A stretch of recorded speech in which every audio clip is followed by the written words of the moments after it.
program. And this is my wife, Barbara, who was the producer for God's News until she retired a couple of years ago.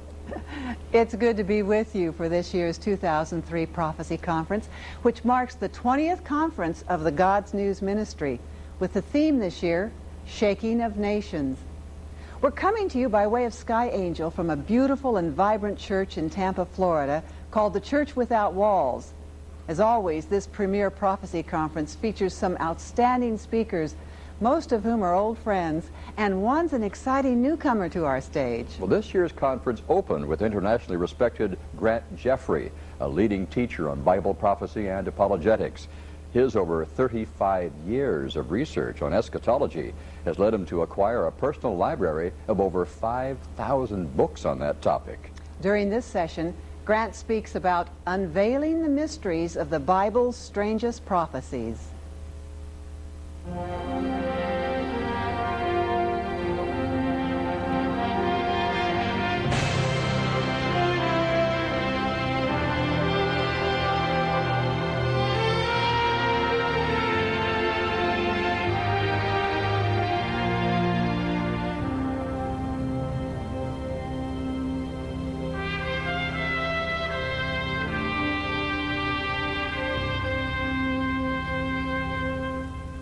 As I begin tonight in talking about the coming war with Babylon, Iraq, I would ask you to clear your minds of all your daily concerns and try and listen carefully to the information that I'm going to give you, because I'm going to tell you a lot of things that you will never hear on CNN.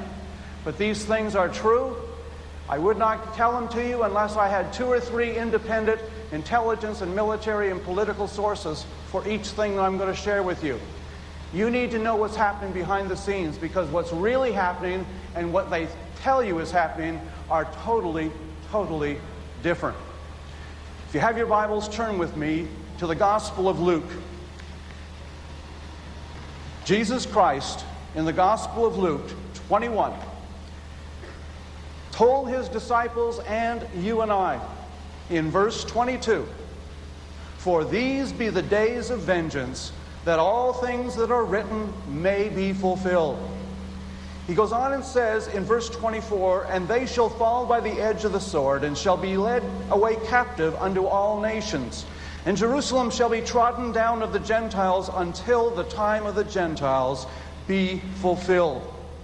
Notice Jerusalem is trodden down by the Gentiles. Jerusalem is the center of Israel, and Israel is the center of the Middle East. And the Middle East is the center of this earth's conflicts. The world knows that Armageddon is going to take place over Israel and their conflict with the Arabs.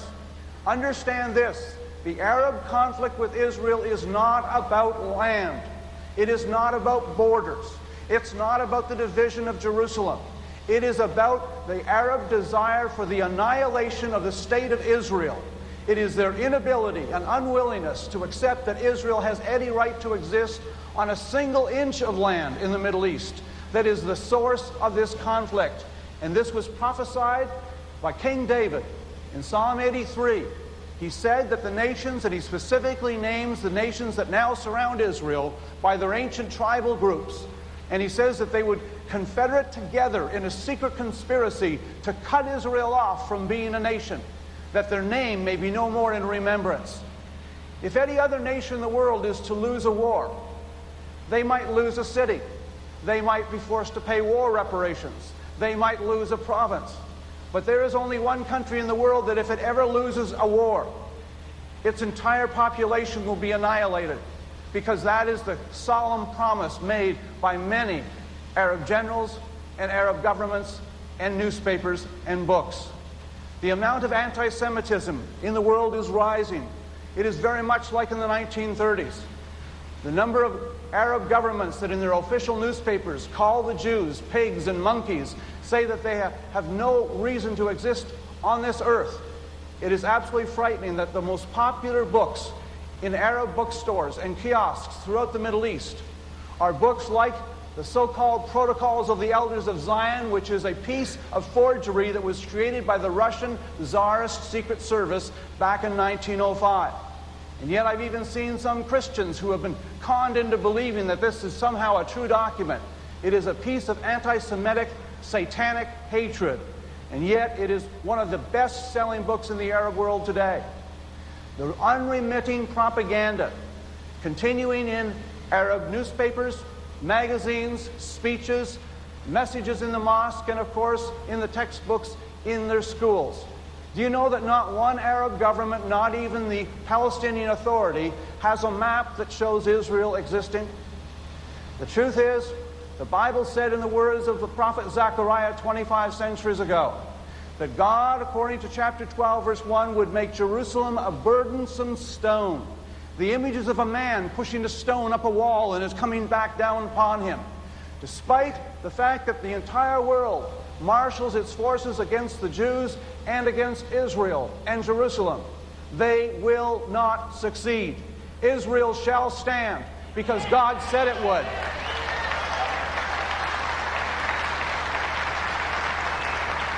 In Luke 21, verse 25, and there shall be signs in the sun and moon and in the stars, and upon the earth distress of nations with perplexity, the sea and waves roaring, and men's hearts failing them for fear, and for looking after those things which are coming on the earth.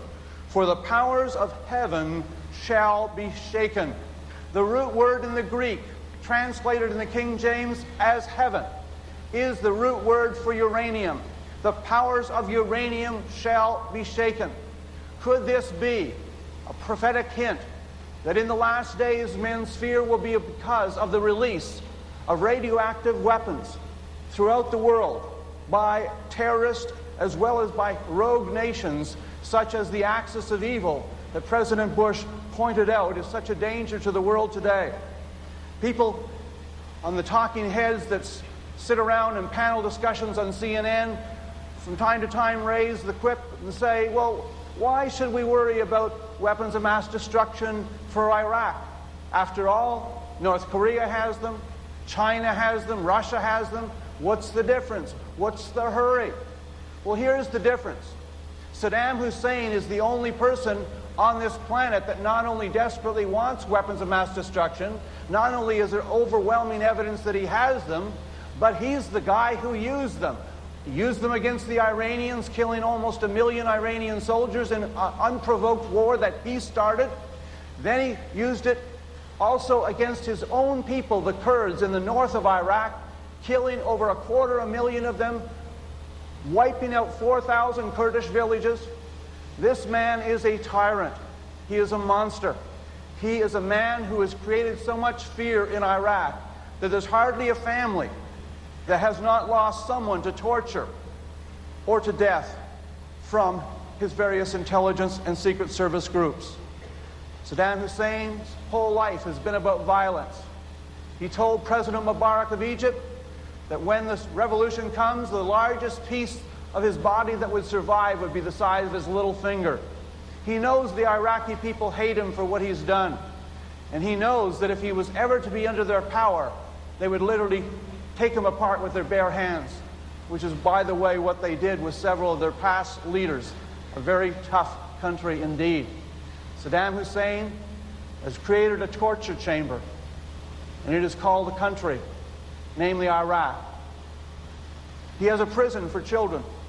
The oldest prisoner is 12 and the youngest is 2. Children are raped in front of their parents to make them confess. Sisters and mothers, wives, children's eyes gouged out in front of their parents. This is not unusual. This is standard operating procedure. Saddam's mistress escaped to the West, gave an interview and said his favorite activity is sitting around with a Texas Stetson, drinking scotch and watching videos of former friends being tortured to death. His uncle was a cabinet minister back in the 1980s. And his uncle's wife wondered why he was so long in coming home and called the palace and got a message through to him asking basically, when are you going to be home for dinner? Saddam took his uncle out in the hallway and shot him. He then ordered his body cut up into 100 pieces and put it in a coffin and delivered it to his uncle's wife with the message, you wanted him home, here he is. People have said, well, maybe Saddam Hussein will resign. The Arab League has begged him to resign and save Iraq from this coming war. Don't count on it. Back during the Iran-Iraq war in the 1980s that killed well over 1.5 million people, the Arab League at that point made a suggestion that Saddam Hussein resign, since he was the one that started the war. At the cabinet meeting in which this was announced, the health minister had the very poor judgment to put up his hand and said, well, maybe we should consider this. Saddam Hussein nodded to his security guards and they took him out in the hall and shot him. He will not resign. Intelligence reveals that when the war begins, he intends to unleash everything he's got at Jordan, Turkey, Kuwait, all the American forces, Iran, Saudi Arabia, Oman, Qatar, Bahrain.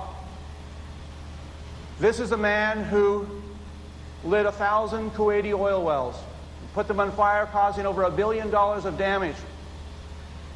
There's very good intelligence that he has already placed weapons of mass destruction inside the Shiite cities in the south of Iraq, because he doesn't like the Shiite people, though there's 65% of the population. He himself is of a Sunni Muslim persuasion, and the Sunnis, 20% of Iraq's population, live in the center of the country. 65% the Shiite in the south, and the other two groups are the Kurds in the north and the Turkoman, a Turkish-speaking group in the north-central part of the country. This man is not going to go quietly into that good night. He has not been seen in public for 4 years. He appears on television, as he did in an American interview, but he will not appear in public. He moves up to 2 times every night from one palace to another. Does the Bible say anything about this coming war? Absolutely. The Bible describes, I believe very clearly in Jeremiah 50 and 52, that there in the last days will be 3 great prophetic wars. And let me just give you the outline so you can get it into your head of what will likely unfold between now and Christ's return. The first great prophetic war is the war against Babylon, ancient Iraq, which I believe is very likely to begin in the early part of March. That battle will be successfully won by the alliance of nations that are great nations from the North Country. Following that, there will be another war. The Bible does not say how long, but in Ezekiel 38:39 it describes a Russian-Arab attack on Israel. And that attack is not defeated by Israel militarily or by America. It is a supernatural destruction by the hand of God, which will literally change the thinking of everyone on the planet. When the Russian and Arabs try to wipe out Israel in the second great prophetic war, God releases the greatest earthquake in history that literally shakes the planet, and cities and walls around the planet fall. Then he unleashes fire and brimstone from heaven. He then causes madness to afflict the enemy's soldiers so that they begin fighting each other. Finally, with 85% of them dead, and the implications are it will be way over 1 million soldiers killed. They will be buried across from the Dead Sea in the valley of Jordan, in a valley that the Bible calls Hamon-Gog, the valley of the multitude of Russia. This second war is so spectacular in God's supernatural destruction that God says in Ezekiel 38:23, "Thus will I sanctify my name in the sight of Israel, and they will know that I am their God." He said also in Ezekiel 39 that, "Thus will I sanctify my name in the sight of Israel, and they will know that I am their God, and they will no longer profane my holy name anymore." There's a very interesting verse in Ezekiel 39:21 that says that God will set his glory in the midst of the land. No, there's only 2 things that are called the glory in the Old Testament: the Messiah and the Shekinah glory of the Ark of the Covenant. I believe it is possible that the Ark of the Covenant will be brought forth, and it will be the motive for Israel to rebuild the temple, because the whole reason for the temple and Holy of Holies is to house the Ark. That would explain why over 40 different prophecies talk about the temple being in existence during the time that the Antichrist rules. It also talks about him stopping the animal sacrifice. Well, it would be impossible to get the Orthodox Jews to agree for animal sacrifice today, something's going to have to radically change their thinking. And if they see the hand of God revealed supernaturally to save them from what would otherwise be certain destruction, then I believe there won't be an atheist left on the planet. Not that they'll all be believers, but just like Pharaoh's army, as the waters came over their neck, they knew that there was a God, and he was the God of Moses. The world is going to change. Will we be here to see that? I sure hope so. I would love to be there to see the last great wave of evangelism as the whole world is shocked to its knees at the hand and power of God.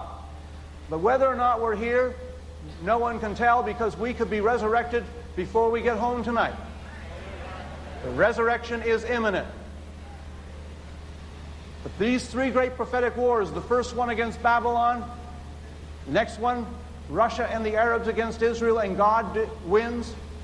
Then 7 or more years later, Armageddon itself, involving every nation on the planet in a great alliance of nations from the east, a 200 million man army that tries to overthrow the Antichrist of the West, because they realize if they don't beat him now, they'll be under tyranny forever. And when these armies come together in northern Israel at a place called Armageddon, they fight against Israel, because Israel tries to defend its country. And at that point, Jesus descends from heaven with his church and with his heavenly army with angels. And both these armies turn and begin to fight against Christ and his army.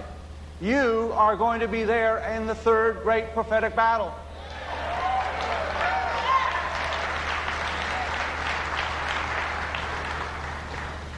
You will be in your indestructible body. We will witness Christ's massive victory.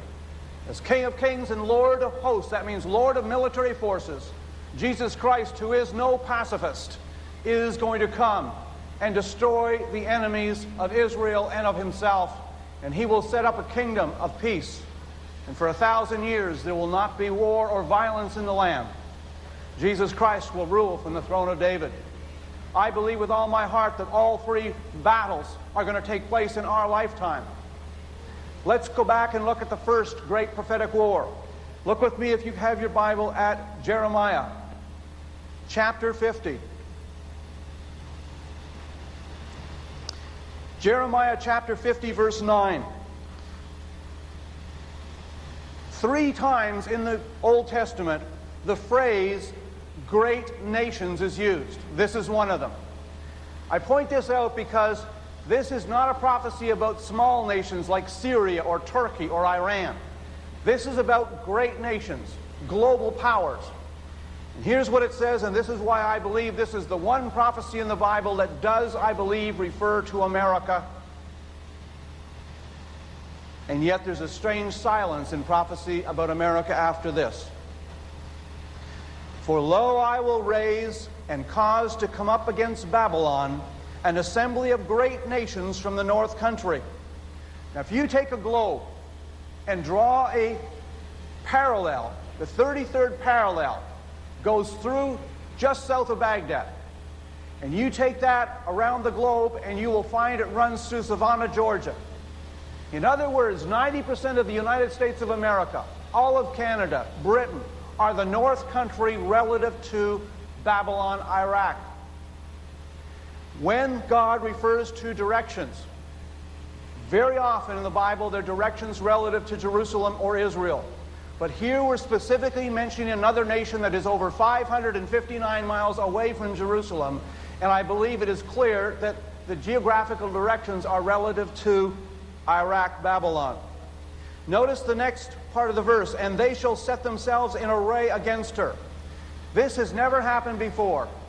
Great nations from the north country setting themselves in array against her. So the buildup of forces, which now has about 160,000 American, 50,000 British, part of them there, part on the way. In addition, up to 60,000 Turkish soldiers have been assigned.